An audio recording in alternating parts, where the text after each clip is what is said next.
have to create content. I have to feed my children. And today is tax tidbit. I am going to not only show you how to make a mean meatball for your spaghetti, I'm also going to go ahead and do a myth or truth with you, okay? So hopefully you guys have fun and you learn something at the same time. Let's get into it. So before I get into the tax myth, let me tell you what you guys are going to need. You're obviously going to need your ground beef. I'm choosing to use ground turkey because we do not eat beef in this house. And you're going to need your things that you're going to put into the meatball. The secret to the meatball is that it's not just meat. It is the things that you're going to put into the meatball to kind of flavor it from the inside so that it's just so yummy when you bite into it and it just doesn't taste like a big chunk of meat with no flavor in your mouth, right? So the things that I am using is going to be your garlic powder. I'm going to use real garlic as well. Okay, I'm also going to use garlic salt. I'm going to use black pepper. I'm going to use adobo, okay, because this is a Goya Saison house, okay? Let me just let you guys know that up front. I'm also going to use grapeseed oil instead of oil. Now, what I'm going to chop up to put into my meatball is going to be some fresh onions, fresh garlic, orange sweet peppers, as well as yellow sweet peppers. Make sure that this is not spicy. It has to have that sweet flavor. So make sure that when you're buying the peppers, they are sweet peppers. Some people also put the green peppers in it as well. So again, you just want to cut them up really, really thin. Mix them all together. So as I'm cutting up these onions and this garlic really, really into thin, fine pieces, I also have my grapeseed oil cooking, and that is on a very low temperature, so it could just warm up and it will be ready to fry my meatballs when they are ready. So as I'm doing that, let's go ahead and get into a myth or a truth.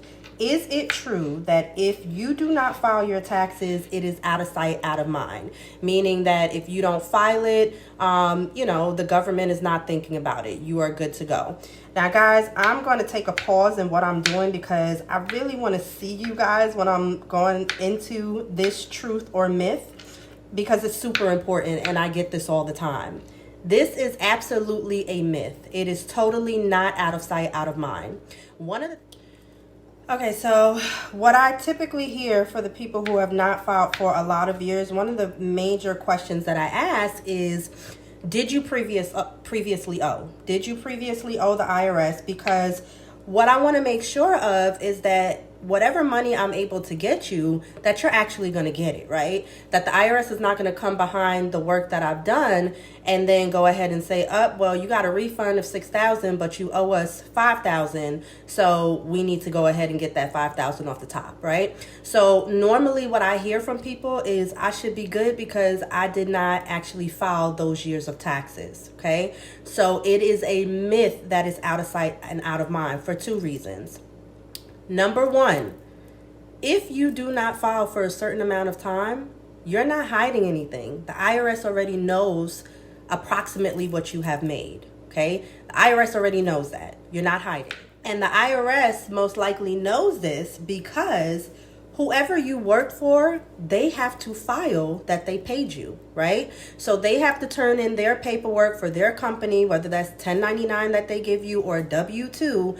They have to let the IRS know, hey, our company did make this amount. However, we paid Adam Sandler this amount. This is the social, this is his social, this is his address, whatever information they give to the IRS so that they can get a tax write-off off of what they are paying their employees, whether you're an independent contractor or you are an actual W-2 employee. This company has already told on you, okay? So the IRS already knows. They already know. Now, what the IRS will do is they'll give you an opportunity to actually claim what they already know.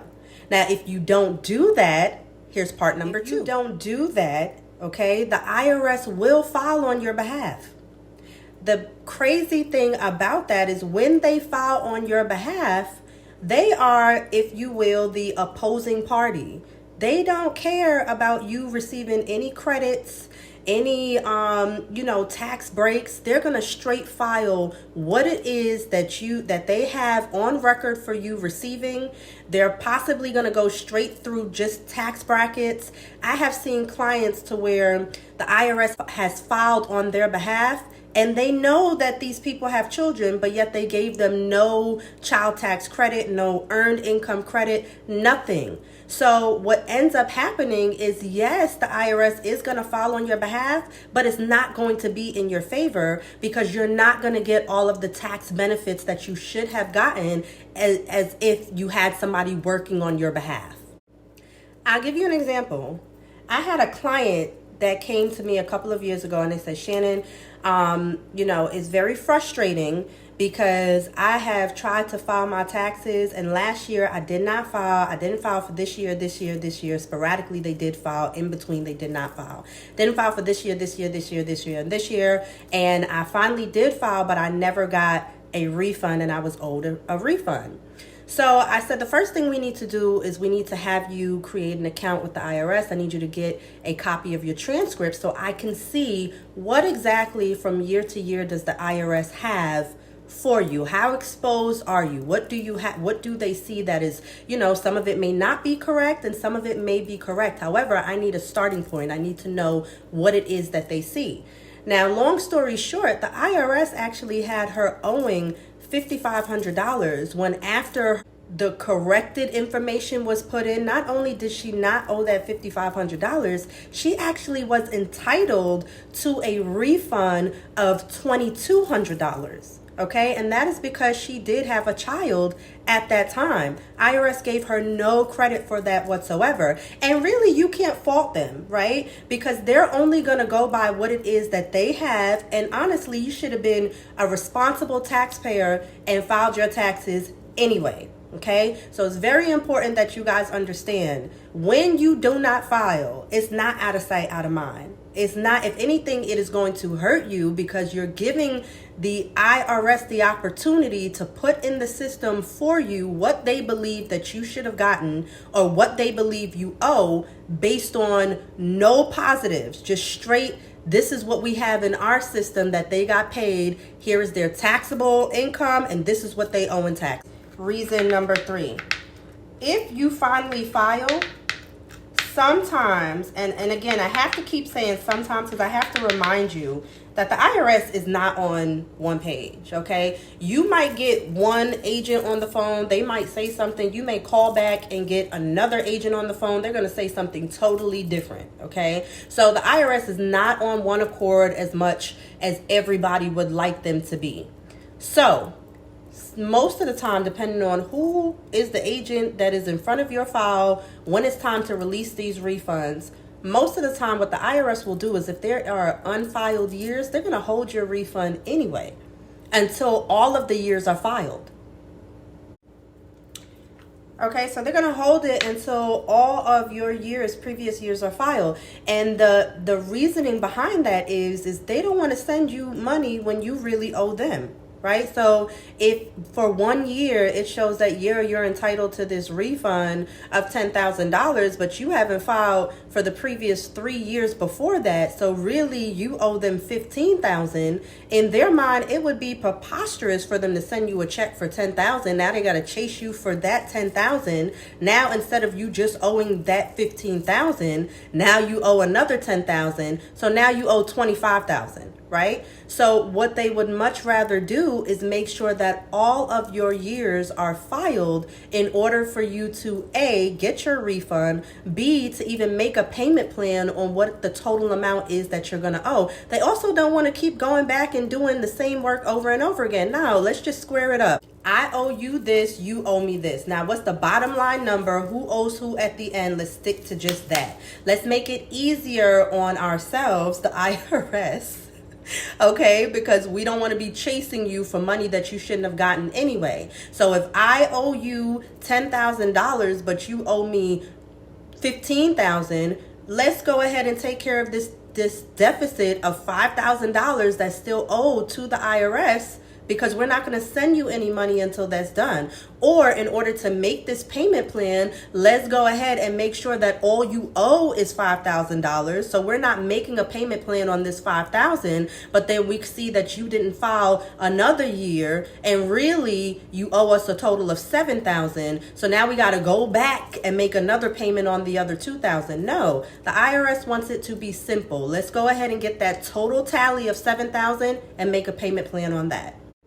Okay, so now that we have gone through the first truth or myth and we have determined that that is absolutely a myth, that it is out of sight, out of mind. If you do not file your taxes, you are under the radar. Absolutely a myth. So now let's get back to these meatballs. We have already finished cutting up all of our stuff that we're going to put into it. Now, guys, understand that meatballs are not the same as meatloaf, okay? Like in meatloaf, I'm going to go ahead and I'm going to put bread in my meatloaf. I'm going to put breadcrumbs in my meatloaf. A meatball, you're not going to put all of that extra stuff in. You're really only going to, load it with seasoning so that it's flavorful. And then also your vegetables, like again, the onions that we cut up, the fresh garlic that we cut up, the yellow and orange sweet peppers that we cut up. And now I'm going to go ahead and add my seasoning. I like to add a lot of seasoning. I'm not one of those people who knows measurements. I just know what I want it to taste like. And you can get really, really creative with your meatballs. Like there are some times where I really want to feel like I'm doing something. We put cheese in the meatball so that when I am biting into it with the spaghetti sauce and the spaghetti noodles, that that cheese just oozes out of it. Today, I'm not going to do all of that. I'm just going to simply make a great meatball. Again, my garlic salt. I'm also adding my onion powder, my adobo, my black pepper. Sometimes I'll add a little Sazon. I've added some sofrito. Whatever it is that you want it to taste like, whatever that flavor is that you like, make sure you put that in there. I also add some basil, some cumin as well. And then I am going to go ahead and take this, okay? All of this stuff, this yummy stuff that I chopped up, okay, minus the garlic, minus some of the garlic. Really, the garlic is going to go in the pan, in there. And as we're letting that brown, I'm going to go ahead and wash my hands again. As I'm washing my hands, as I've done that, now I'm going to take everything, all of my seasoning, all of my fresh veggies, and I'm just going to mix it up. Okay, I'm going to mix it up. And after I just kind of crunch and push through and crunch and mix it up, just kind of get that all through there. Get it all through there. Get all of the veggies and every piece of that ground turkey or beef or chicken or whatever it is that you're using. And then I'm going to pour some more seasoning on it so I can make sure that it's flavorful and not bland. Now this time I'm going to go ahead and add my Italian seasoning. I really want a lot of that in there. And then again, I'm also going to add some more adobo because I don't want this to be bland. I hate bland food. I come from a very flavorful background. I'm South African, East Indian, Jamaican, and Cuban. So all of those backgrounds, we love flavorful food. So there's no way that I can, not have my food have color and flavor. Okay, so as I'm going ahead and I've done that again, I'm going to go ahead and mix it up. And here's another little tidbit for all of my single moms out there or just anyone. Clean as you go. So you'll notice that once I'm done with something, okay, I'm going to go ahead and I have this little bag over here where I'm just going to throw. When I am done with something, I'm going to close it, okay? So I can wipe that down a little bit later on, but it's going to be out of the way so that I can clean as I go. Because Lord knows when one of these munchkins are going to wake up from this nap or when a client is going to call and then all of a sudden I have a crazy kitchen to clean. So clean as you go. It makes it a lot easier for you. And I've always heard through chef friends that makes a good chef to always keep your space clean. Okay? So, all right. As I'm shaping these meatballs, you kind of just want to take little pieces and you kind of just want to roll it lightly. You don't want to put a lot of pressure on it because you're going to smush it. You see, or the way it should look is like so. Okay, so now let's look at all of these. And so, okay, so here are my meatballs. Here are my meatballs.